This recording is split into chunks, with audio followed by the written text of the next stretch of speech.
Hello, everyone. I'm Helen Lucatus. Here's what's topping our legal news for this hour. The gun industry is under fire to improve safety locks. The government has found that all but one of 32 gun locks tested could be opened without a key. The Consumer Product Safety Commission today will be urging the industry to come up with higher standards. And they want a voluntary recall of 400,000 locks that have already been distributed under a gun industry initiative called Project Home Safe. Lawyers for Oklahoma City bombing conspirator Terry Nichols were headed back to federal court today to ask a judge to throw out their client's conviction and life sentence. Nichols' most recent bid for a new trial was rejected in December when a federal appeals court ruled the FBI did not withhold crucial evidence. This time, his lawyers are arguing the jury was not properly instructed on his conspiracy charges. And in related news, about 250 people who were injured or lost family in the bombing have requested to watch the May 16th execution of Timothy McVeigh, the man who planted the explosives. It will be the first federal execution since 1963, and officials are considering the possibility of a closed-circuit television broadcast. McVeigh dropped all appeals in December. Police are continuing to investigate the crime scene at Gallaudet University in Washington, D.C. Benjamin Varner was found stabbed to death in his dorm room at the school for the hearing impaired over the weekend. Students from Varner's dorm have since been moved to other housing.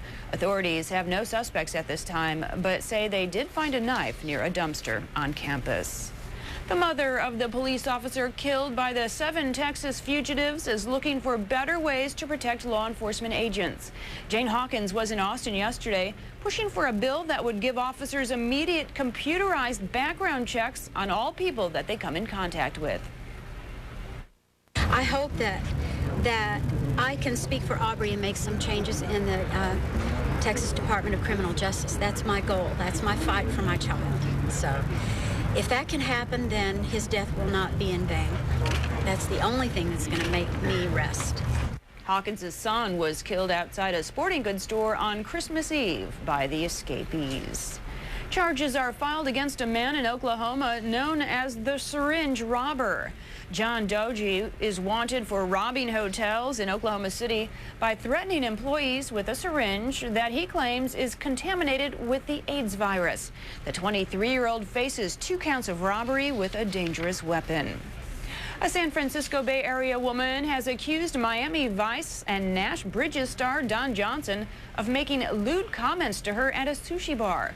The woman told police that Johnson grabbed her and made sexually explicit comments when she went into the bathroom at the restaurant Masaki. Johnson's attorney denied his client acted inappropriately and says the propositions came from the woman. And that's it for now from the Court TV News Center. I'm Helen Lucatus. Now let's go back to Trial Heat with June Grasso and Nancy Grace in the studio. Nancy? Helen, thanks. I'll see you again in about an hour with more of today's legal news from across the world.